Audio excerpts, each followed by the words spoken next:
Before we dive into this raw account, what time are you tuning in, and where in the world are you joining us from? Drop a comment below. I'm genuinely curious. We're building a space where every unheard story finds its voice. The rain began subtly around 7 p.m. like hushed secrets whispered against the window panes. I barely registered its presence until I set down my mug of chamomile tea and realized it had grown cold.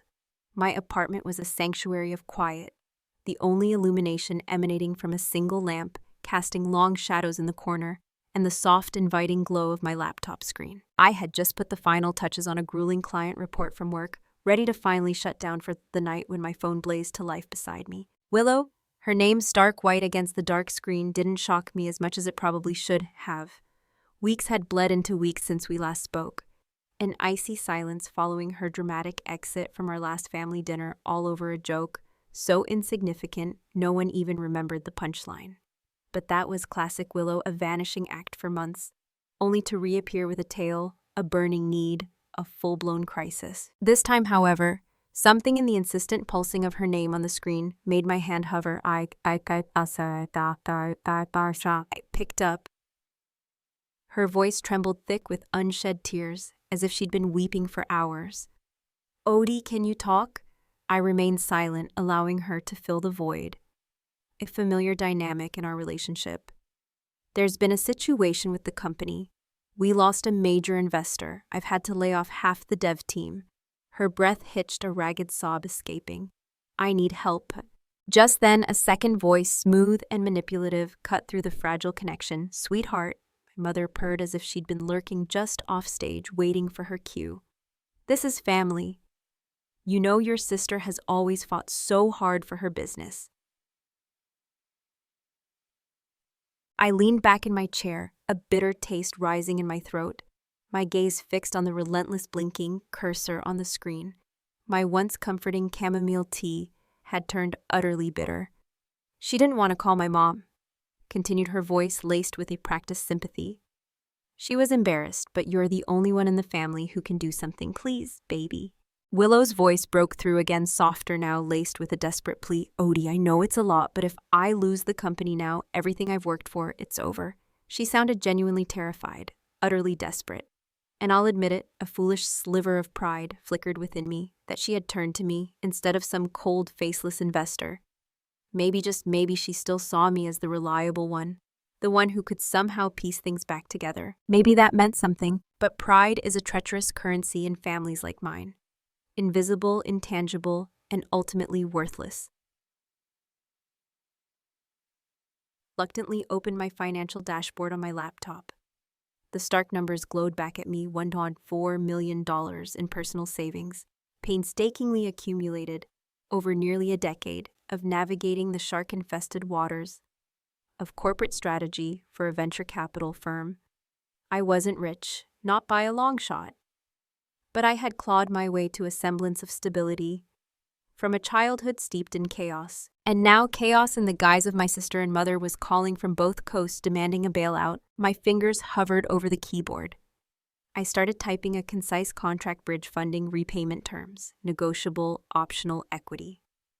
Then Willow's voice, sharp with disbelief, sliced through the digital silence. You're seriously drafting a contract for me? Her tone had shifted, the pleading replaced by a raw, wounded indignation.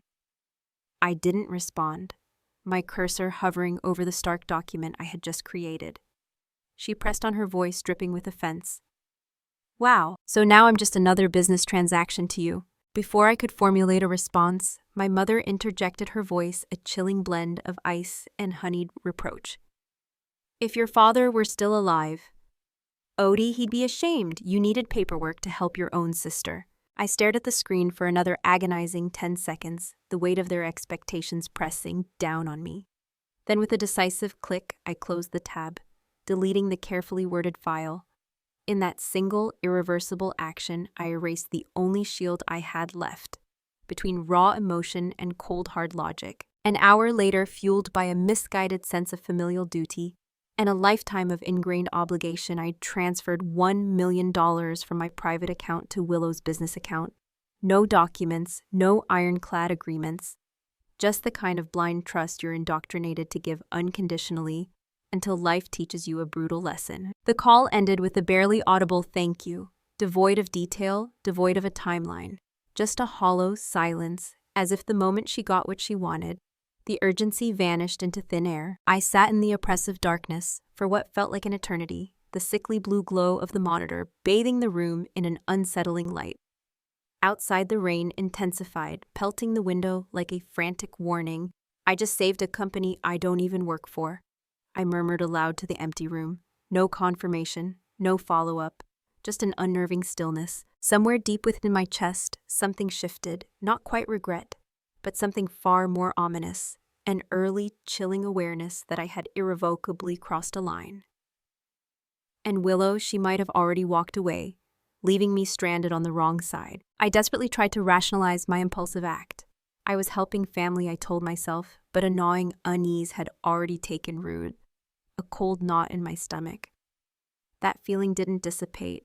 It settled in my chest like damp, stagnant air that refuses to clear. Lingering even after the relentless rain outside finally ceased. 3 days crawled by then, 4. Not a single word, no text, no email, no call. Just a deafening silence. I found myself compulsively checking my phone more times than I care to admit. The last message I had sent to Willow, funds sent, let me know when it clears, remained stubbornly marked as delivered. I would stare at it, willing those telltale 3 dots to appear a sign of acknowledgement of life on the other end. They never did. The days continued their relentless march, but I felt suspended in time, trapped in a suffocating vacuum of unanswered questions.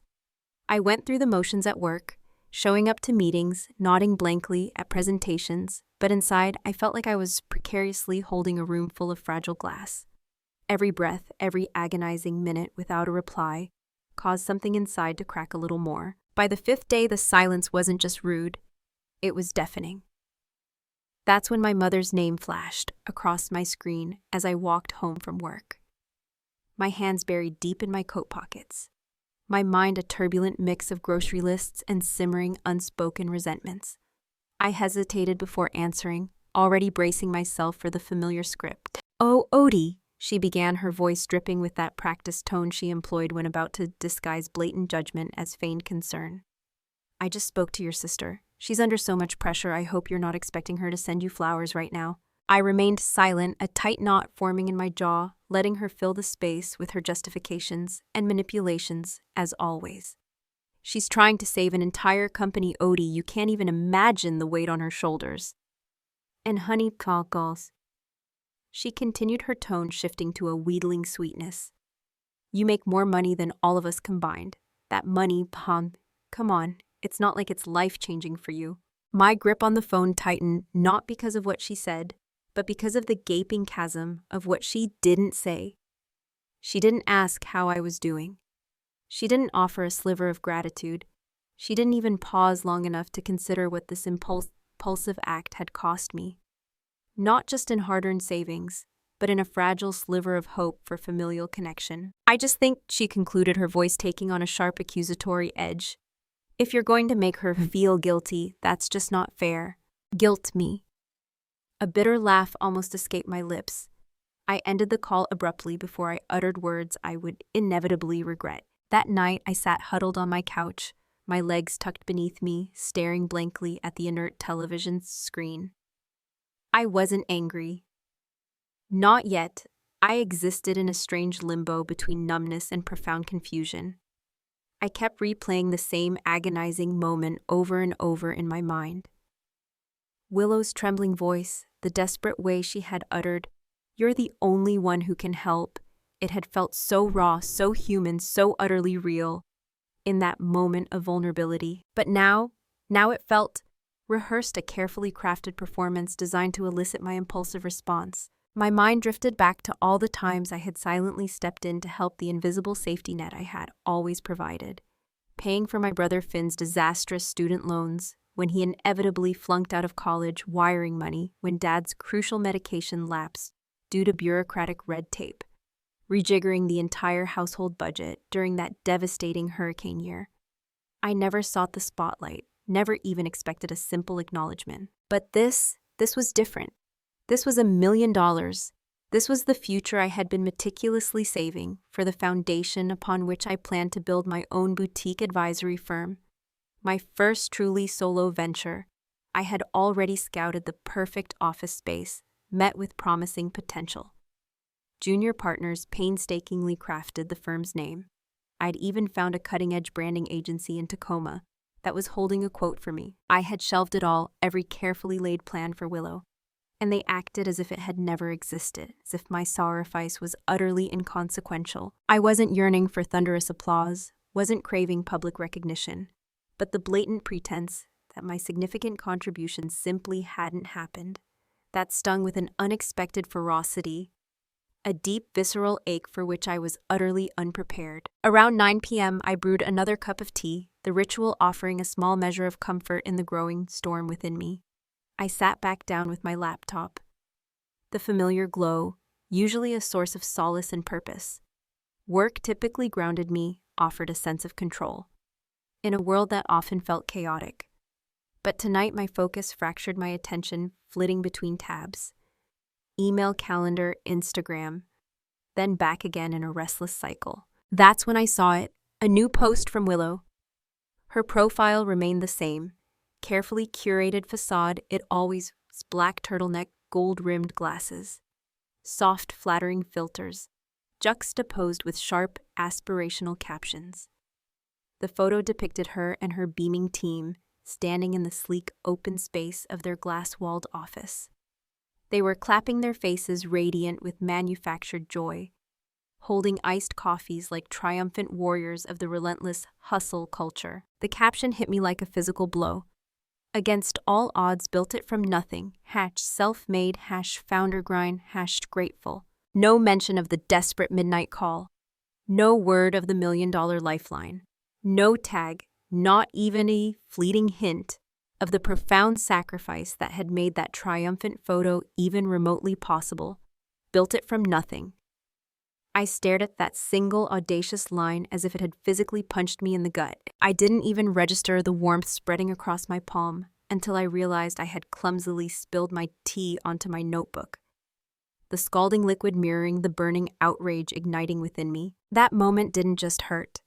It fundamentally rearranged something deep within me, because suddenly, with brutal clarity, I saw it.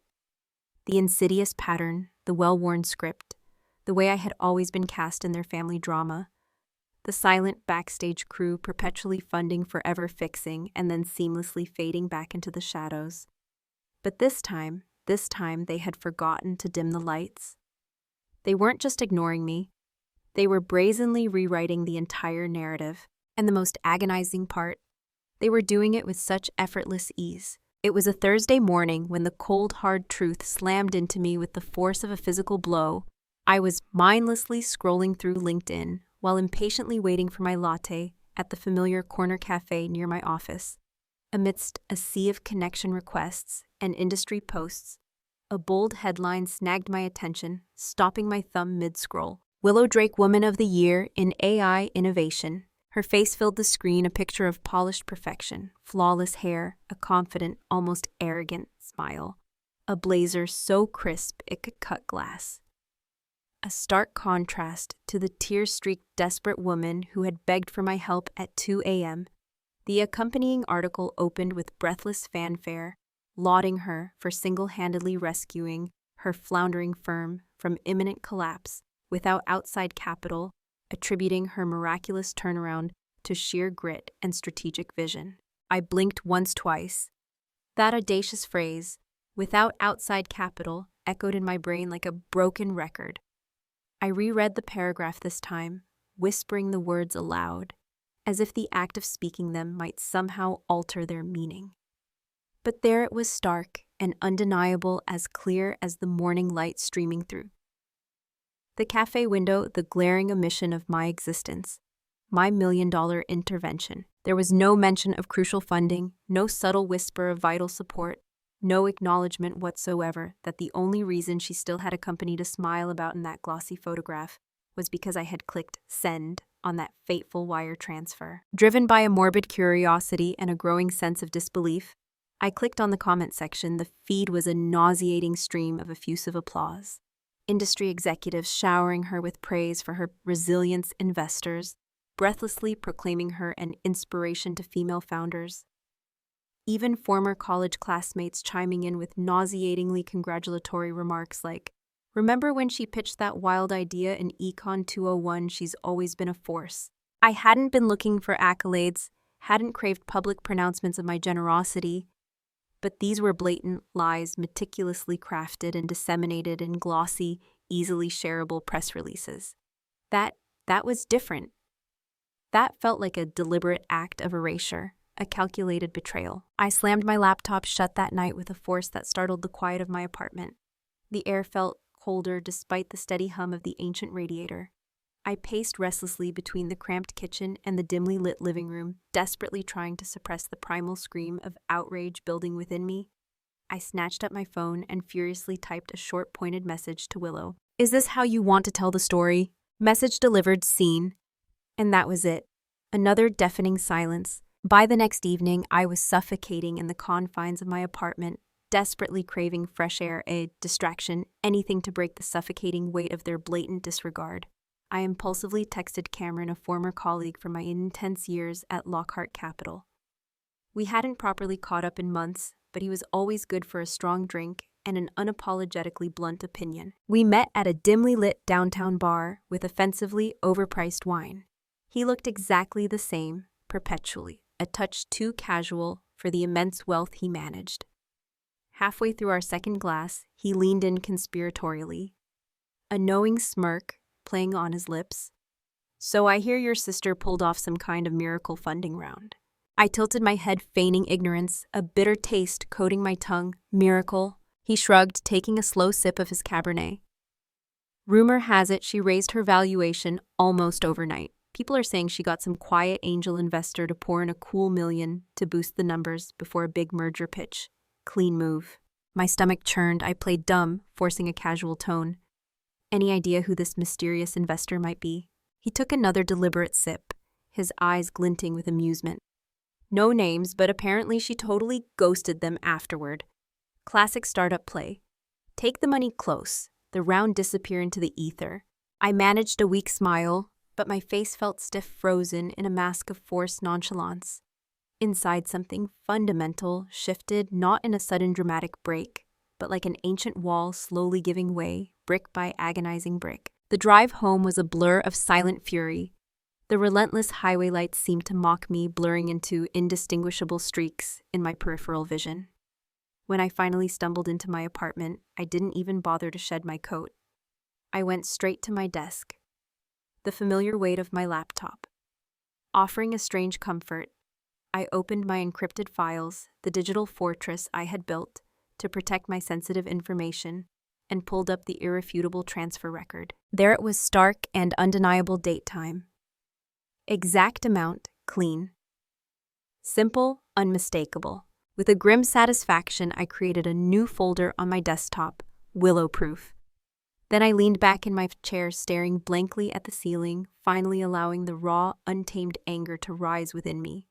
Not wild, not chaotic, but a cold, measured fury, laser-focused and utterly resolute. I wasn't just hurt anymore, not exactly. I was awake. The following week, a terse email landed in my inbox from my mother's subject line, "Thanksgiving at home, same time as always." The body was chillingly brief, a single line at the bottom. "Bring wine, darling, preferably not red. Gives your father heartburn."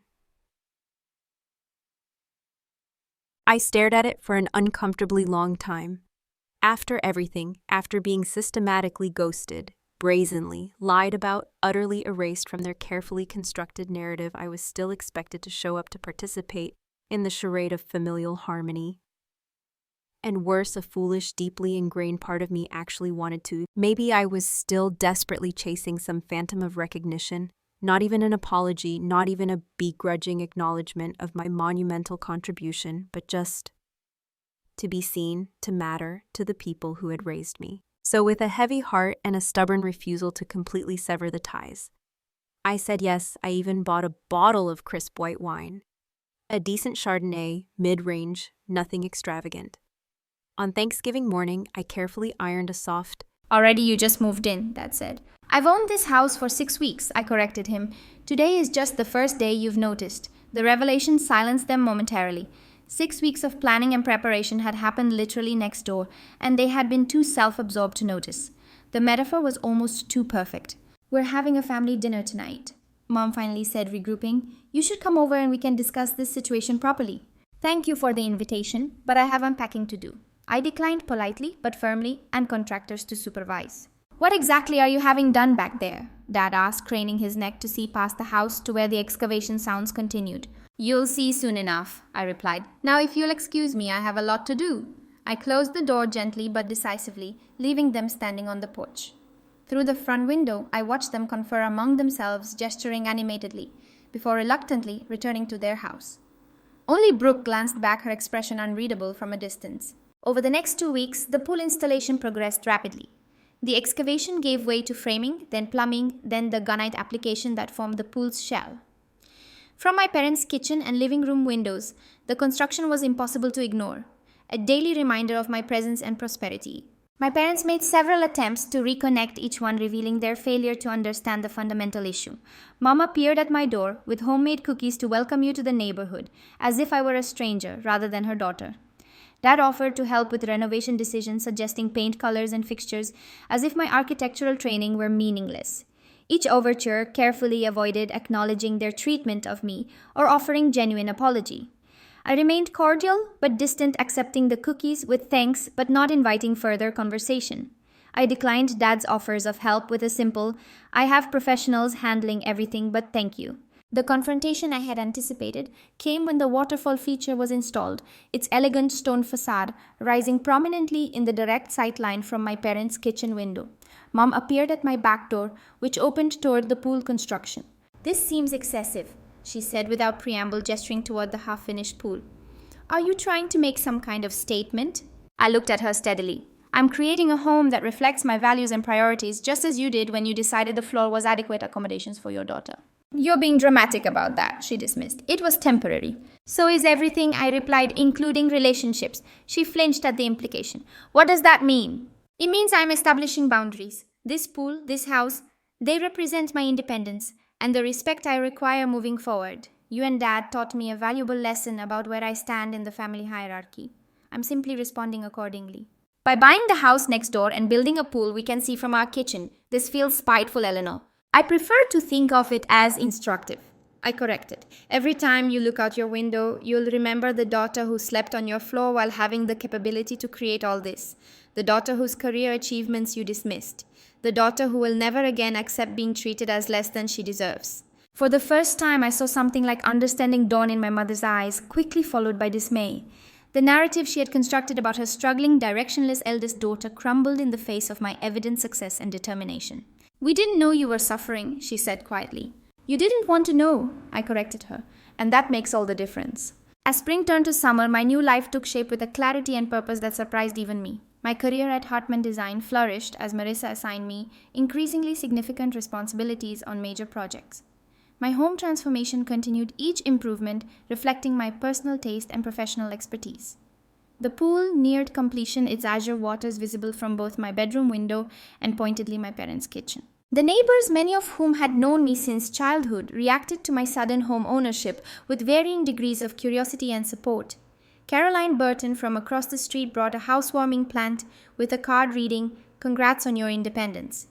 Lawrence Mitchell, whose son I tutored in math years earlier, offered recommendations for local handymen and lawn services. "Bold move buying next to your parents," he commented while helping me set up my mailbox. "Most kids your age are trying to get away from family, not move closer." I smiled. Sometimes the closest distance creates the strongest boundaries. He laughed, not fully understanding the layers of my statement. Well, it's good to have a young homeowner on the street, brings up property values. My relationship with my family evolved in unexpected ways following my dramatic exit.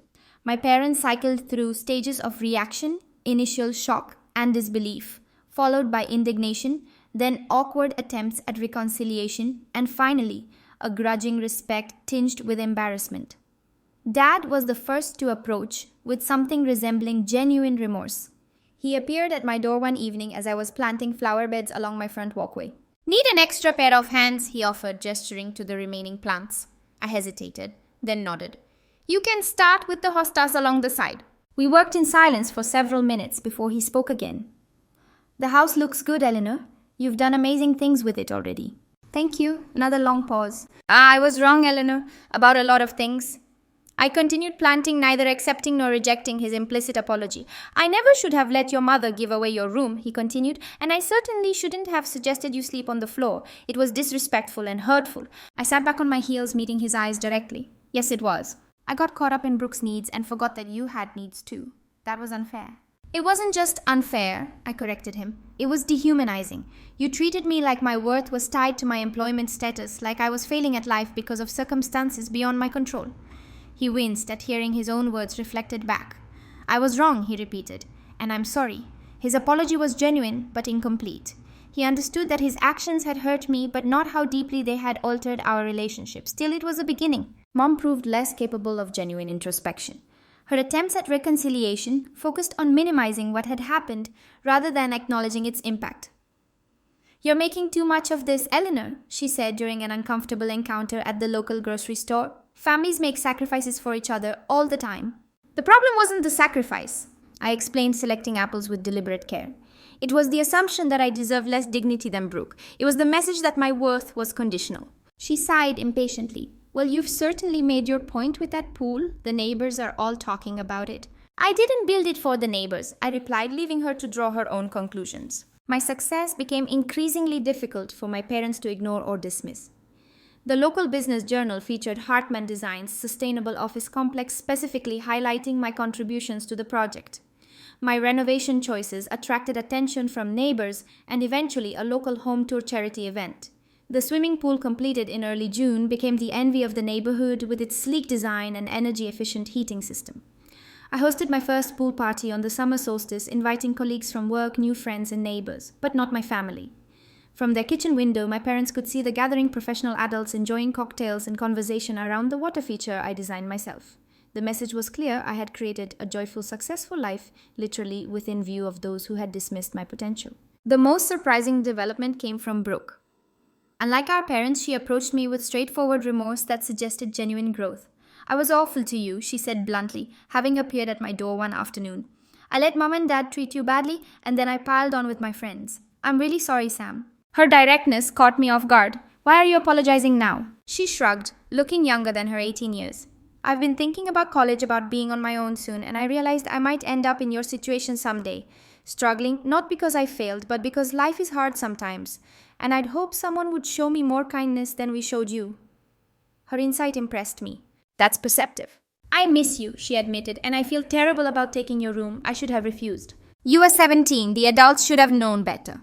Still, I'm sorry. She hesitated. Do you think we could try to be sisters again, real ones, not the version where I was a spoiled brat and you were treated like furniture? Her candor surprised a laugh from me.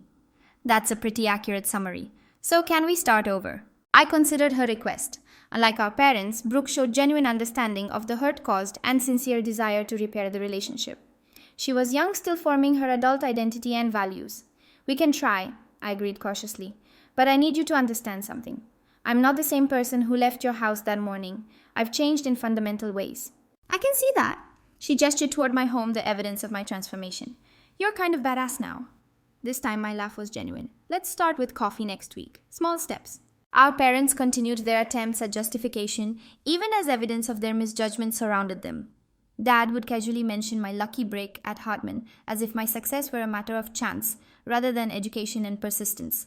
Mom occasionally referred to my extreme reaction in purchasing the neighboring house, refusing to acknowledge the symbolic power of my choice.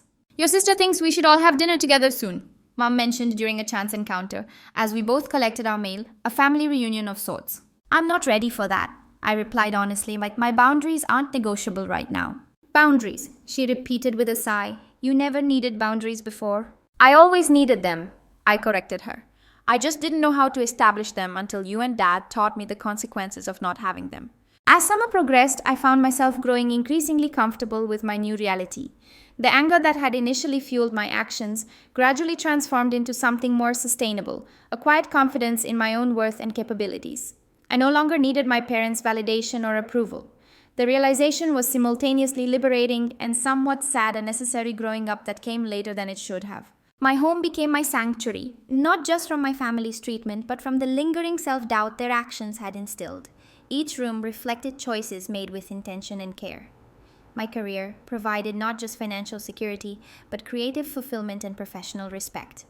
Even my carefully cultivated garden beds represented growth that I controlled and nurtured.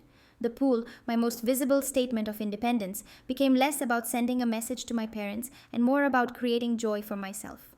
On warm evenings after work, I would float on my back, watching the sky change colors above me, feeling gratitude for my own resilience. These quiet moments of peace were the true victory, far more meaningful than any reaction I'd provoked from my family. One Sunday afternoon, as I worked in my front garden, I noticed Brooke walking hesitantly up my driveway. Our coffee meetings had become a regular occurrence, gradually rebuilding a relationship based on mutual respect rather than family obligation.